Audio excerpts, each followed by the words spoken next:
Shalom Ouvracha, mes chers amis, nous sommes dans notre pépite de Rabbi Nachman. Il dit Rabbi Nachman quelque chose de très intéressant au sujet des machloket. Souvent quelqu'un, il lui arrive des histoires autour de lui. À cause de quoi ça vient ça? Il dit ça à Kadosh Baruch Hu, lorsqu'il voit une neshama qui peut faire tchouva à des gens, eh bien il lui envoie tout de suite des épreuves et des machloket autour de lui. Parce qu'on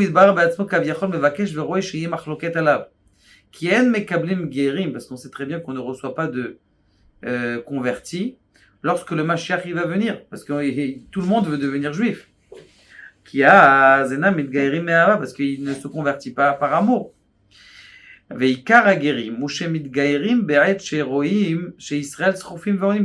de la conversion, c'est lorsque il voit que les juifs ils sont en difficulté. Lorsque quelqu'un, eh bien, il est en train de faire teshuva des gens, eh bien, forcément que le Yetzer Hara, eh bien, il doit l'attaquer.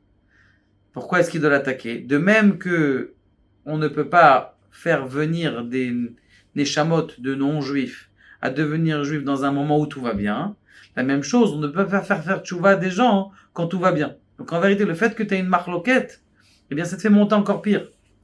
Agave, moi je sais pas si on peut dire ça, mais des hommes politiques, ça arrive des fois que, en même temps qu'ils font des choses bien, eh bien on les attaque dessus. D'accord, je sais pas est-ce que c'est un bon rayon bibi, parce que on sait pas exactement ce qui s'est passé là-bas. Alors vous voyez que même au point de vue personnel, des fois il y a beaucoup de rabbanim, des fois qui font faire tchouva à beaucoup de gens, il y a beaucoup de sipourim autour d'eux, de discussions autour d'eux. Il faut savoir que c'est normal.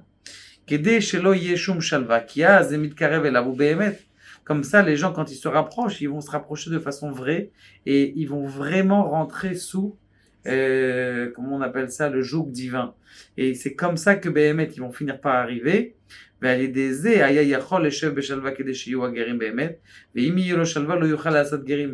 fait qu'il a des machloket, des disputes autour de lui, c'est ça qui fait en sorte qu'il va pouvoir avoir la force de faire teshuva.